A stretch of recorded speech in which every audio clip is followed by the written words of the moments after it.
Chapter 11. The Branga Alliance.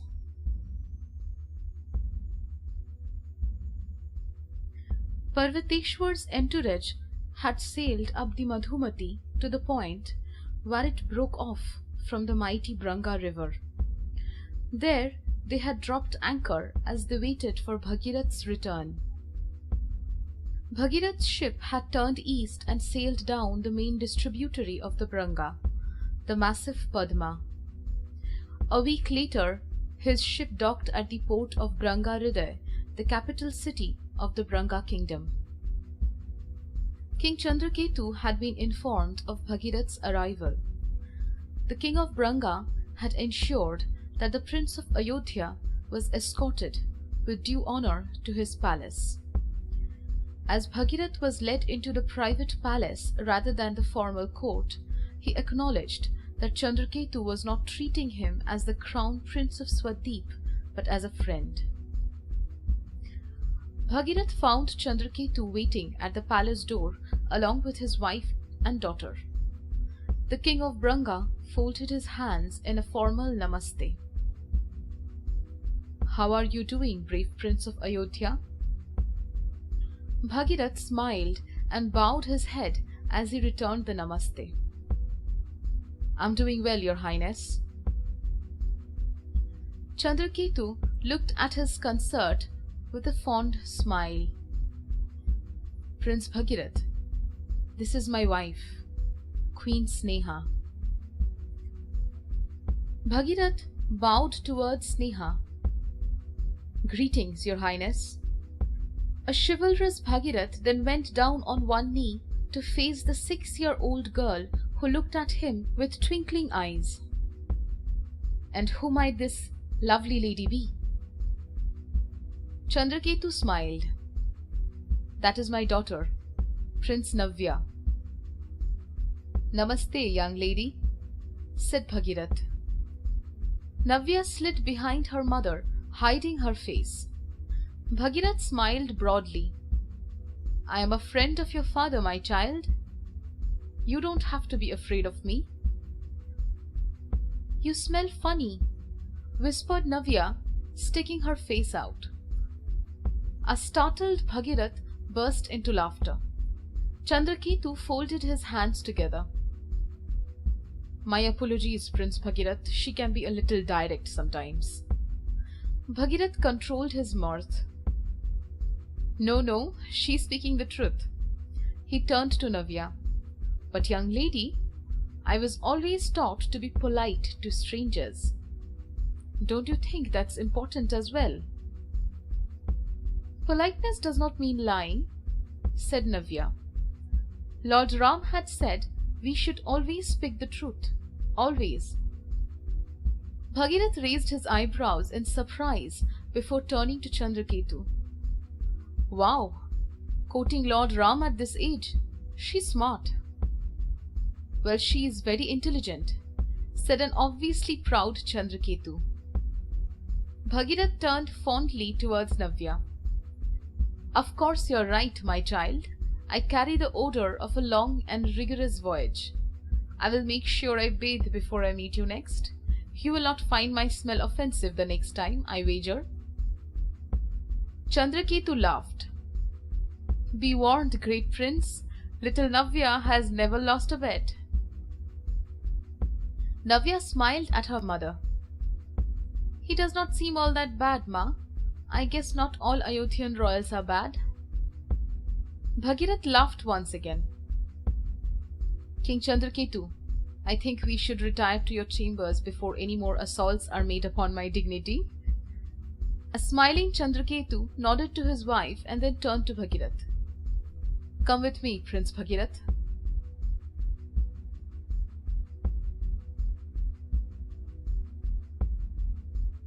"Baba," whispered Ganesh. Ganesh had just entered Shiva's chambers in the central ship of the joint Vasudev Naga convoy. Shiva looked up as he put the palm leaf book aside. "What is it, my son?" A nervous Ganesh whispered, "I need to speak with you." Shiva pointed to the chair next to him as he lifted his feet off the table. Ganesh took a deep breath. Baba, there may be some complications with Magad. Shiva smiled. I was wondering when you were going to bring that up. Ganesh frowned. You knew. I know Agrasen was killed by a Naga. I understand that complicates things. Ganesh kept silent. Well, do you know who killed him? If it was a criminal act, then we should support Surapadman. Not only would justice be served, but it would also help pull Magad to our side. Ganesh didn't say anything. Shiva frowned. Ganesh. It was me, confessed Ganesh. Shiva's eyes widened. Well, this certainly complicates things. Ganesh stayed mute. Did you have a good reason? Yes, I did, Baba. What was it? The Chandravanshi nobility has always patronized the tradition of bull racing. In the quest for the lightest riders, the sport has degenerated to the extent that innocent young boys are being kidnapped and forced to ride the charging bulls. This cruel sport has left innumerable children maimed, and some have even died painful deaths. Shiva looked at Ganesh in horror. What kind of barbaric men would do that to children? Men like Agrasen. I found him trying to kidnap a young boy. The boy's mother was refusing to let him go. So Agrasen and his men were on the verge of killing her. I had no choice. Shiva recalled something that Kali had mentioned. Is that the time when you were seriously injured? Yes, Baba. Shiva breathed deeply. Ganesh had once again shown tremendous character fighting injustice, even at risk to his own life. Shiva was proud of his son. You did the right thing. I'm sorry if I have complicated the issue. Shiva smiled and shook his head. What happened, Baba? The ways of the world are really strange, said Shiva. You protected an innocent child and his mother from an immoral prince. The Magadhans, though, did not hesitate to spread a lie that Agrasen died defending Magad from a Naga terrorist attack, and people chose to believe that lie. Ganesh shrugged his shoulder. The Nagas have always been treated this way. The lies never stop. Shiva looked up at the ceiling of his cabin. What do we do now? Asked Ganesh. Nothing different. We will stick to the plan. Let us hope that Surapadman is ambitious enough to realize why the interests of Magad lie. Ganesh nodded. And you stay in Kashi, continued Shiva. Don't come with us to Magad. Yes, Baba.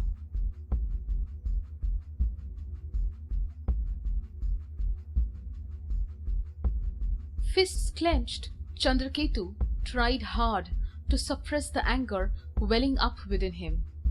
Bhagirath had just told him about the Somras waste being responsible for the plague that had been devastating Branga for generations.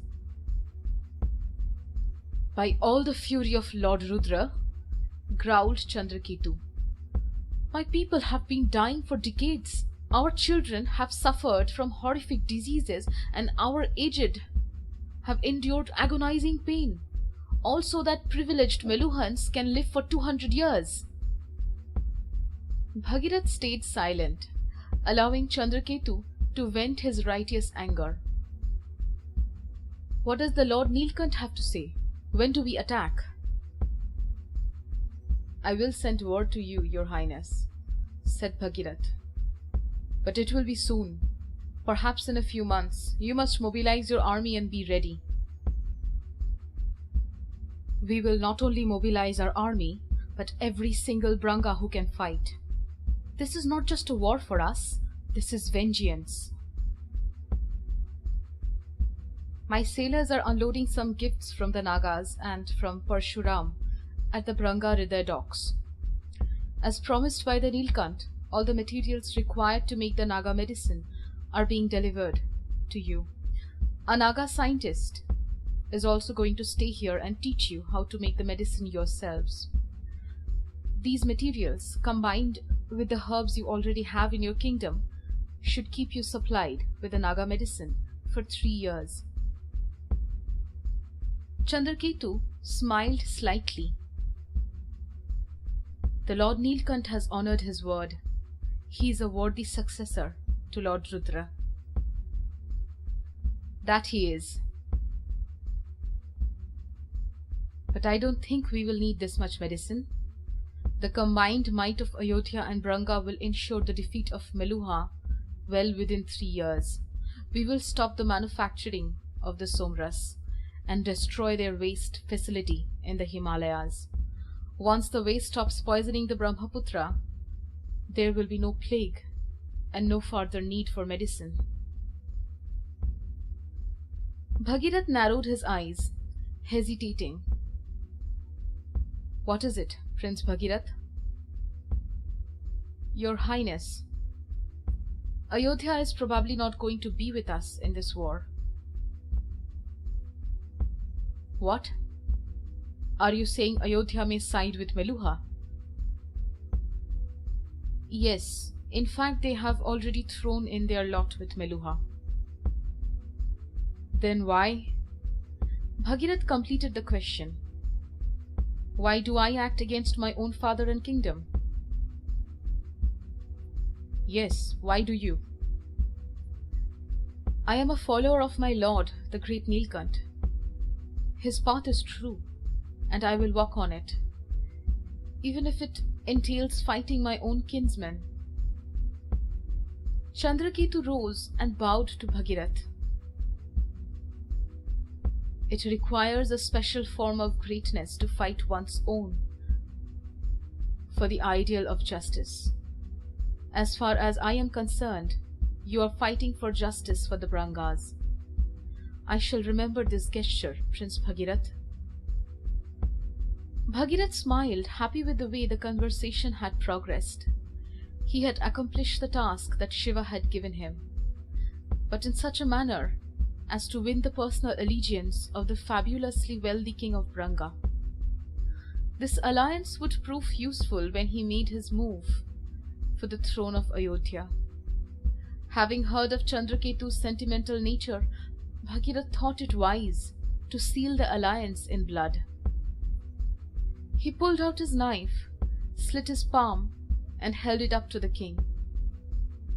May my blood flow in your veins, my brother. A moist-eyed Chandraketu immediately pulled out his knife, slit his palm, and held it against Bhagirath's bloody hand. And may my blood flow in yours. Sitting aft on the deck of the lead ship of the Vasudev Naga fleet, Brahaspati, Nandi and Parshuram could make out the outlines of Ganesh and Kartik practicing their swordsmanship in the vessel behind them. Farther back, Shiva sat with Sati on a higher deck.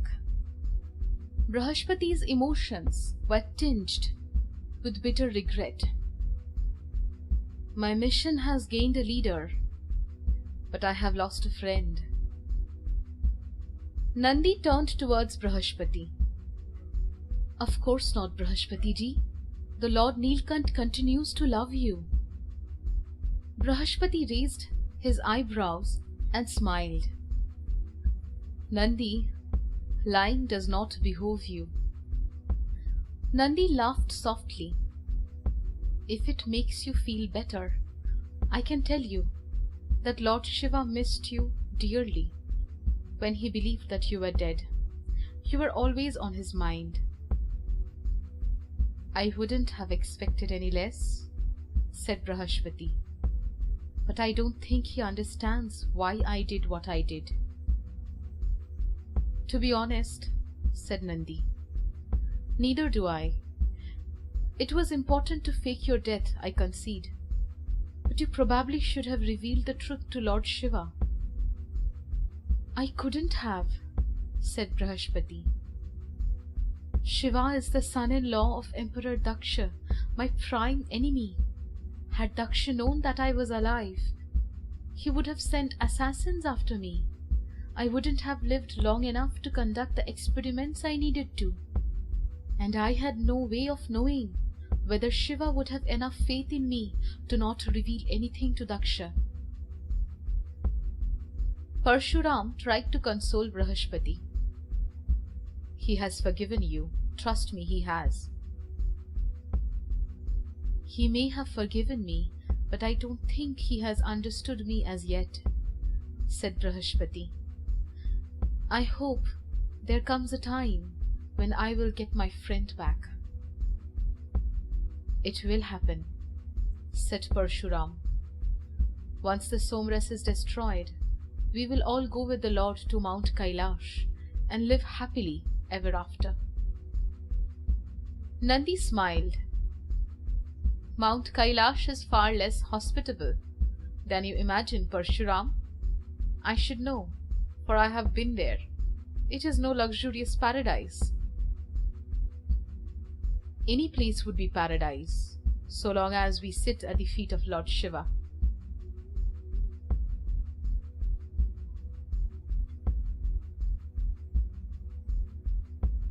Have you worn kajal in your eyes? Asked a surprised Shiva. Reclining in an easy chair on the raised private deck, Shiva had been gazing fondly at his children as they spared with each other, swords at the ready. Sati seated herself and leaned close against him, briefly lost in the moment. Shiva had rarely seen Sati use makeup. He believed her beauty was so ethereal that it did not need any embellishment. Sati looked up at Shiva with a shy smile. Her pronounced Suryavanshi personality had been subtly influenced by Chandravanshi women, particularly Anandamayi. She was discovering the pleasures of beauty, especially when experienced through the appreciative eyes of the man she loved. Yes, I thought you hadn't noticed. The kohl accentuated Sati's large almond-shaped eyes, and her bashful smile made her dimples spring to life. Shiva was mesmerized as always. Wow, it looks nice. Sati laughed softly as she edged up to Shiva's face and kissed him lightly. Ganesh and Karthik were engaged in a furious duel on the foredeck. As had become a tradition with them, they fought with real weapons instead of wooden swords. They believed that the risk of serious injury would focus their minds and improve their practice. They would halt just before a killer strike and demonstrate to the other that an opening had been found. Converting his smaller size to his advantage, Karthik pressed close to Ganesh, cramping him and making it difficult for his taller opponent to strike freely. Ganesh stepped back and swung his shield down in a seemingly defensive motion, but halted the movement inches from Karthik's shoulder. Karthik, my shield has a knife, said Ganesh as he pressed a lever to release it. This is a strike on my account. I have said this to you before. Fighting with two swords is too aggressive. You should use a shield. You ended up leaving an opening for me. Karthik smiled. No, Dada. The strike is mine. Look down. Ganesh's eyes fell on his chest as he felt a light touch of metal. Karthik was holding his left sword the other way round, with a small blade sticking out of the hilt end. He had managed to turn the sword around, release the knife, and bring it in close, all the while giving the feint of an opening right flank to Ganesh. Shiva's eldest son had assumed that Karthik had pulled his left sword out of combat. Ganesh stood with his eyes wide open, seriously impressed with his brother. "How in Lady Bhumi Devi's name did you manage that?" Shiva, who had seen the entire maneuver from his upper deck, was equally impressed with Karthik. He pulled back from Sati and shouted out, "Bravo, Karthik!" Sensing angry eyes boring into him, Shiva immediately turned towards Sati. She was glaring at her husband, holding her breath irritably, her lips still puckered. I'm so sorry," said Shiva, trying to draw close and kiss Sati again. Sati pushed Shiva's face away with mock irritation. The moments passed. "I'm so sorry, it's just that what Karthik did was—" "Of course," whispered Sati, shaking her head and smiling. "It will not happen again." "It's better not." "I'm sorry." Sati shook her head and rested it on Shiva's chest. Shiva pulled her close. "I love the kajal. I didn't think it was possible for you to look even more beautiful." Sati looked up at Shiva and rolled her eyes. She slapped him slightly on his chest. "Too little, too late."